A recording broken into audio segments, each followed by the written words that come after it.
This is a really cool piece. I'm really stoked to be able to check this thing out.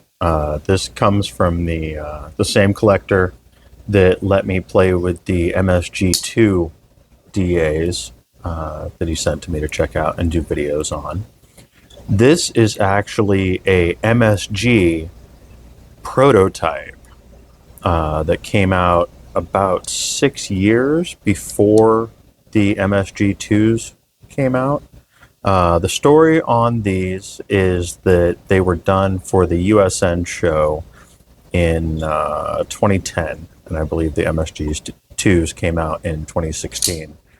And these were done for the USN show, and the project was shut down for some reason. They weren't ever even supposed to get sold.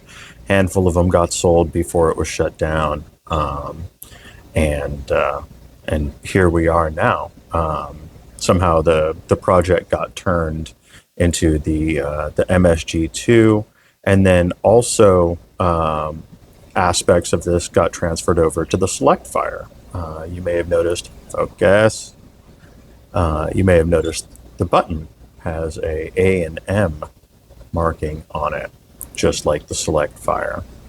And it has the same function that you have on the Select Fire, with the button set in the A position for auto. When you push the button, you have a nice snappy coil spring that fires the blade out, just like the MSG2 DAs that I've shown in the past. It has the same dry fire safety setup with that extra ring running around the tang there that prevents you from accidentally firing the auto function. Focus. Accidentally firing the auto function with the knife open in the manual position. But it also has the interesting lockout function, like the Select Fire. They did come with a key. I did not get sent a key with this one.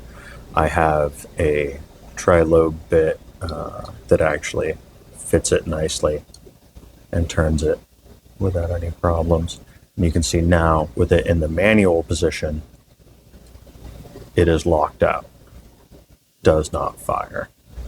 Does not really move at all. It's got a really, really firm lockup in the manual position, and then it's got a nice crisp detent that it clicks into in the auto setting. Fairly certain this is done with like a little lug or post on the bottom of the button, that when it's turned into the auto function, that little lug comes around and interfaces with this little bump out in the focus, this little bump out in the handle that gives them the extra room to let that drop down and actually fire. Really, really neat. I haven't actually gotten to play with a Select Fire even, so to be able to play with this cool prototype that predates the Select Fire and the MSG2 is a really neat privilege.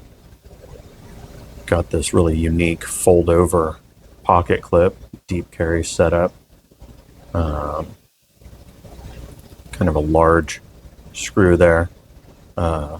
I'm sure if this had actually gone into production, that would have wound up being like a countersunk screw or something, so you would have had a decent amount of clearance under the clip. But I do like the fold-over deep carry aspect.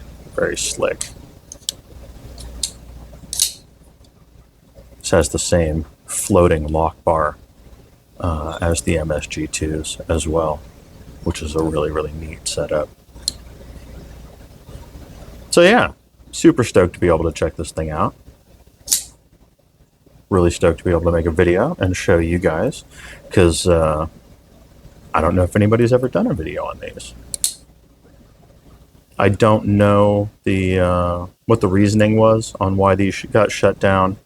Yeah, for some reason, like I said, they were never even supposed to be sold, and then later would wind up being done as the MSG2 without the button lockout feature, and then that would go on being done on the Select Fire. So there you go. That is a look at this really neat prototype Marfione Strider MSG DA. with the cool select fire lockout system.